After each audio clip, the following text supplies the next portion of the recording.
Our final announcement this morning is from Michelle and David, and they're bringing us an announcement regarding the history of our school.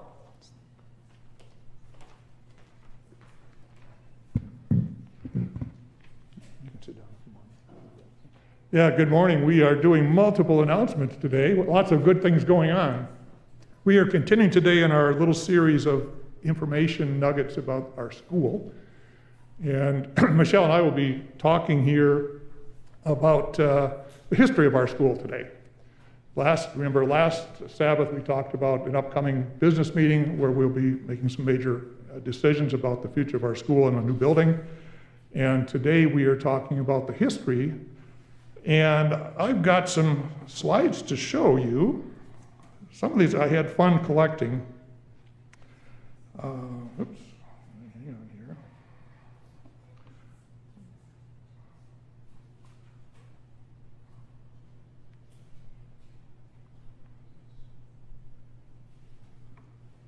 I was accidentally showing the last slide rather than the first slide, so sorry. A brief history. Before we do that, a little bit of context. Some of you may not know too much about Adventist education. And I pulled this from Wikipedia, and maybe not the world's most accurate source of information, but certainly a source of information. I pulled this yesterday. And I'll just read this. The Seventh-day Adventist education system, part of the Seventh-day Adventist Church, is overseen by the General Conference of Seventh-day Adventists located in Silver Spring, Maryland.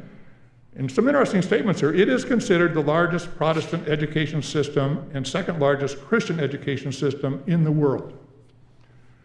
So this is, you see our little school here, and we have 10 or 15 kids and a teacher, and we look at that, we say, well, that's sort of nice. But behind the scenes, there is a support organization that does curriculum, that does certification of the teacher, of the program, all sorts of things that help make that a quality program. And I just wanted you to be aware of that. And it's not small. This next paragraph, in 2023, the last time they had data, Seventh-day Adventist Church has associations, that would mean schools, with a total of 9,845 educational institutions operating in over 100 countries around the world with over 2 million students worldwide. So we take our 10 or 15 students, that's part of that 2 million. A small, very small part. But this is not a small operation, and the last gives a little bit of depth to it. The denominational-based school system began in the 1870s, so we've been doing this for quite a while. And to be the largest Protestant school system in the world, it didn't happen overnight. It's because of the diligence of a lot of good teachers and congregations supporting schools and putting them all with their churches all over the world. Just a little bit of context for what we're going to be talking about the next few minutes. A little bit of history. When did our school start? I don't know exactly, because it's sort of a funny past. There was a school at Saginaw, which was this building. This used to be the old Saginaw Church. And there was a small school that Saginaw ran in that building. Bay City actually had a school in their church, a different building than they have now. And Midland had no school. We sent our kids mostly to Bay City at that time. And things worked pretty well, but as the number of students grew, the churches got together and said, maybe we need to consolidate and have a higher quality program overall. And so here is a picture from the Midland Daily News in August 1956. Made the headlines. Actually, this isn't the front page, but it's the headlines of a local news section. New Tri-City Adventist School opens Tuesday near Auburn. Auburn, probably a little misnomer, is near Freeland. It was located actually pretty much underneath the major long air landing strip runway at Tri-City Airport now. So we built this school there. There was not a runway there at that time.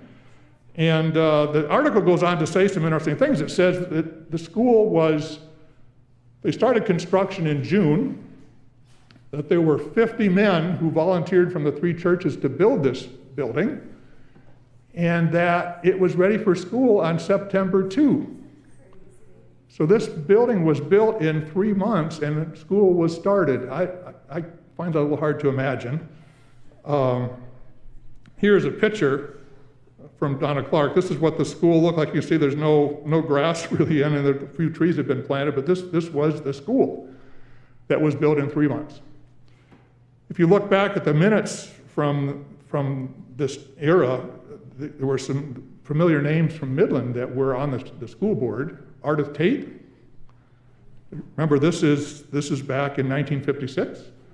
Dick Shell, and actually Harold Mall, my father, were all involved with the leadership of the school that particular year. So some familiar names, even though it was a long time ago. That went along fine until the airport decided to expand, and they came to us and said, we're going to take your school property because we need it for the community good for a larger runway. And the nice thing was they gave us a fair amount of money. I don't know the exact amount, but it allowed us to buy this building, which was a far better building than we had built. The downside was the other one was pretty centrally located where the airport is between Bay City and Saginaw and Midland. This one was actually about a mile or two from Fashion Square Mall. It was over in the Saginaw area, but this was a fantastic building to really be able to exchange and just move in. This was a huge blessing. And another tidbit, when that first building was, the first year it operated, the newspaper article said there were 90 students, 3 teachers, which is 90. 3 classrooms. Can you imagine that, Brenda? And they weren't very big classrooms. All right.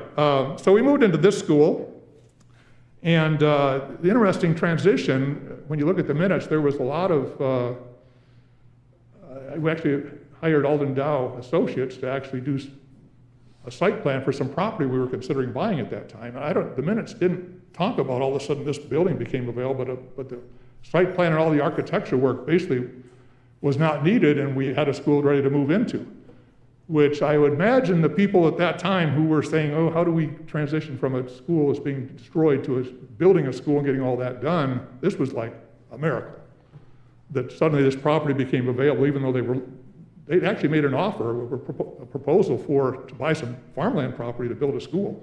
And all of a sudden this became available. I think we need to remember God leads in these things, and sometimes when you're in the thick of it, you don't realize that, but that probably, the people that were involved with that were probably ecstatic with the way God had led.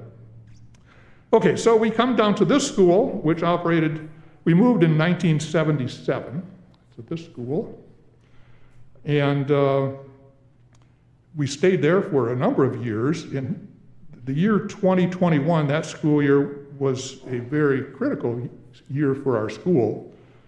That was the year that, due to financial stress, Saginaw, and at this time it was St. Charles. Bay City had dropped out earlier and St. Charles had joined. Those churches both said, we really can't afford to be financially responsible for the operation of the school.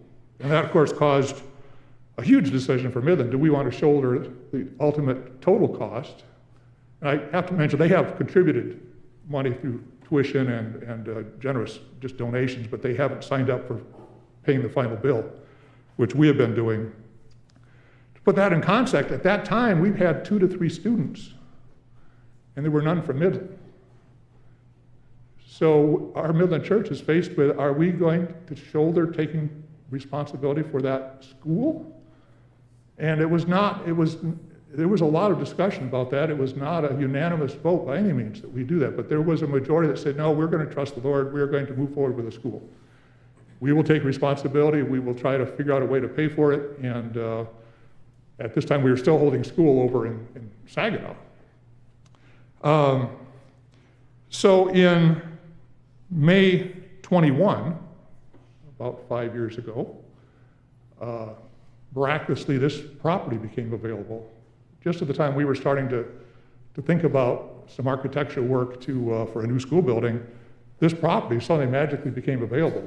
We found out about it on Friday. By that Wednesday, we had signed a purchase agreement, and we'd outbid, I think it had been shown to 6 people. There were 4 offers on that property, and we, due to the way we structured, we made a very generous offer and said it was only good for 2 days. And they accepted our offer. So we ended up owning that property. That was in 2021, and a lot of, again, miracles in how that actually happened. So, catch up with slides. This was a classroom at the Saginaw School. probably familiar, Brenda, to you. We had several classrooms. They were all very nice. This is the picture immediately after we bought the new property next to the school, and to the church. And if you look at that, this was the only property really that you could buy that would really be accessible to the church. We have streets on 3 sides. Fourth side has 2 houses, and the one is sort of behind our church, and the other borders the parking lot. A very nice arrangement. And so we now own that property. We made a decision to move the school. So in the fall of 2022, we started school in the activity center here. Due to sort of a blunder of our leadership team, we failed to realize there were some state requirements to have a school in this building, and we got that fixed. It was not cheap. It was over $26,000 to put in the little fire alarm poles and the emergency lighting and those things that you see around here, because the whole building has to, if you're having school in the building, the whole building has to meet fire codes. The beauty is, Michigan Conference, realizing we were really doing our best to operate a school, they paid for that. So that was money that came from all the churches, but they saw our need and they stood behind us and they paid for that project so that we could start school. And by 6 months later in January, we had kids still waiting to get into school, and they joined, and we were legal at that point, and we proceeded as we had hoped to do it in the fall. That was miraculous. Now let me tell you, there's something pretty neat about that, because now we're talking about putting addition on the church. This would have to be done. It's already done and paid for. So for us to put an addition on the church, we'll of course have to put that equipment in the new addition, but we don't have to rewire this church. It's already been done at fairly large expense, but the conference paid for that, and we're very thankful for that. This is a not too old picture of our classroom. If you haven't been in there, you haven't seen this. And if you have been in there, you probably didn't see it in operation when all the kids were there. And this is a prayer time with Mary Ann Walker. Wonderful, wonderful atmosphere in there. And we don't get to see it in action very much, but Brenda and the teachers' aides, thank you for your leadership there. This is a wonderful program. The property that we bought, we converted to a community services center. And we put up a playground in there. This is just a shot of some of the playground equipment. Who would have imagined, 6 or 8 years ago, that we would have community services on site at this facility? We would have a playground for our school, and we'd be considered building an addition. Who would have thought of that? We were just struggling to say, can we keep a school going? And I think it's important to realize this wasn't our plan. We were at the time we bought that, we were thinking we'd put the school there, and for a variety of reasons, that may not be the best idea, but we do have a playground there, which we couldn't do if we hadn't bought the property, and we couldn't have community service there if we hadn't bought the property. So this is, these are some major things that we probably didn't even envision, as this progressed. So I will conclude at this point, and just say thanks to God for our school. Michelle's going to take a few minutes and talk about some of the more recent history and how we operate, which I think is also probably almost a more important part of our history. Thank you, David. So as he was saying, the White House that we purchased next door is the Adventist Community Services. So sometimes you'll hear people refer to it as ACS, so just so you know what that is. They are open on Fridays. And one of the reasons for that is because we have school here at our church school Monday through Thursday only. So then we're avoiding people that are visitors and, just public on our campus during school hours. So we do like not having unknown people on the property during school hours. Another thing that was a blessing to us is that the Lord was able to bless us so that we could put up the wooden fence that's behind our church here. So that blocks people. There used to be, I don't know if you guys ever noticed, but there used to be a lot of people that would use this as a walking, go-between, from the road to over here. So you get a lot of strangers walking through. Well, that's not okay during school hours. So the Lord bless us, and we were able to put up that wonderful fence over there. So when we have school here in the church school, that's Monday through Thursday, and it is on, I don't know if any of you have ever gone and looked in there, but it's where we have potluck, but then the other side that's got the wall up. So you should check it out sometime. I'd be happy to give you a tour. Brenda, I'm sure, would be happy to give you a tour so you can see that and see the areas that we've created. Brenda did a wonderful job making it a cozy, well-organized arrangement with lots of areas for different like break-off sessions and small groups, so that's lovely. We do use the potluck area during school for indoor recess and for lunch, and we use the kitchen for lunch as well. David was talking about the generous donors that helped us to have our playground outside, so that's something that we can enjoy daily during school hours. And then also, if we're wanting to get our steps in, there's a park at the end of the street, and then there's a park down the road here that we use as well. Those are a little bit of a walk, so it depends if time allows and things like that. This year we're going to have 10 students, several of which are in the room right now, so I'm sure they're all very excited that school is going to be starting soon. We do have 2 students that are going to be part-time, so the school does offer a part-time option for those that are interested. And then Brenda Khalil is our teaching principal here, this lovely lady. I don't know if you've ever seen her teach before, but if you have, it's almost like watching a woman with a superpower.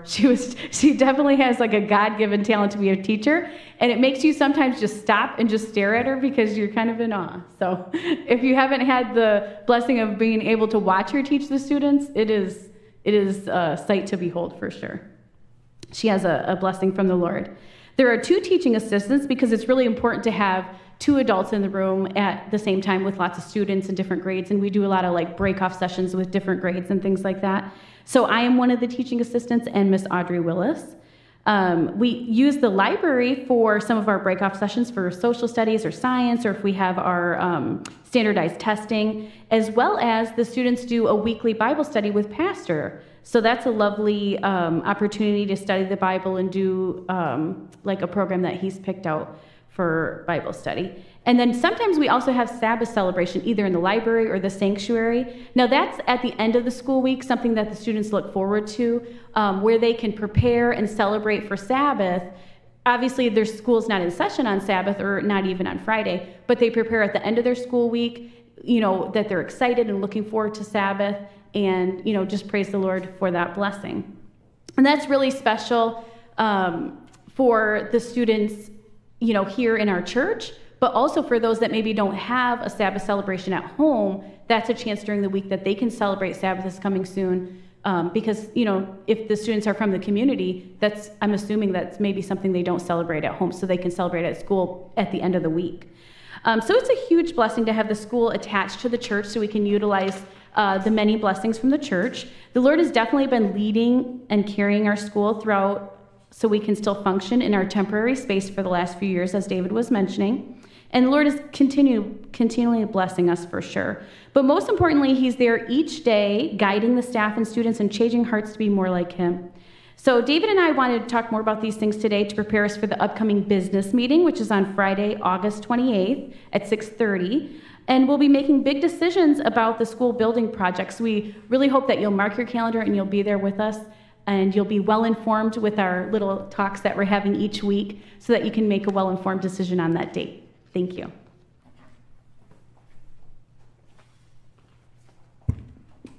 Thanks, Michelle. And of course, she made it very clear, and I'll reiterate, why are we doing this? Why we're using your time, and why take a little bit of time in our church service announcement time. We are moving in preparation toward that business meeting. We want you to come in well-informed. You don't just show up and you're taught a bunch of stuff that we would like you to see in advance. What we're sort of understand what the school is all about. You just heard about the history and sort of the way it operates now. In the future, we're going to have some little additional nuggets on what the proposed addition looks like, what kind of funds we have to raise, what we have on hand, and some ideas on how we might do that. So those are future topics. So stay tuned, and thanks for your attention, and we appreciate it.